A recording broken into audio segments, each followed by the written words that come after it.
వెంట్రుక రాసి city life తో మసి నగరవాసంలో కేశాలకెన్ని కష్టాలో. పూర్తి వివరాలకు చదవండి రేపటి సాక్షి హైదరాబాద్ ఎడిషన్. పల్నాడు జిల్లా పిడుగురాళ్ల మండలం జూలకళ్లు గ్రామంలో టీడీపీ నేతల దాడిలో గాయపడ్డ నర్రెడ్డి లక్ష్మారెడ్డిని వైఎస్ జగన్ ఫోన్లో పరామర్శించారు.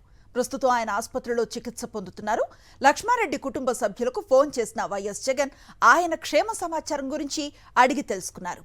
ఘటన ఎలా జరిగిందో వైఎస్ జగన్ కు వివరించారు. ధైర్యంగా ఉండాలని, పార్టీ అండగా ఉంటుందని నర్రెడ్డి లక్ష్మారెడ్డికి భరోసా ఇచ్చారు వైఎస్ జగన్. పల్నాడు జిల్లా పిడుగురాళ్ల మండలం జూలకల్లు గ్రామంలో టీడీపీ నేతల దాడిలో గాయపడ్డ నర్రెడ్డి లక్ష్మారెడ్డిని వైఎస్ జగన్ ఫోన్లో పరామర్శించారు. ప్రస్తుతం ఆయన ఆసుపత్రిలో చికిత్స పొందుతున్నారు. లక్ష్మారెడ్డి కుటుంబ సభ్యులకు ఫోన్ చేసిన వైఎస్ జగన్ ఆయన క్షేమ సమాచారం గురించి అడిగి తెలుసుకున్నారు. ఘటన ఎలా జరిగిందో వైఎస్ జగన్ కు వివరించారు. ధైర్యంగా ఉండాలని, పార్టీ అండగా ఉంటుందని నర్రెడ్డి లక్ష్మారెడ్డికి భరోసా ఇచ్చారు వైఎస్ జగన్.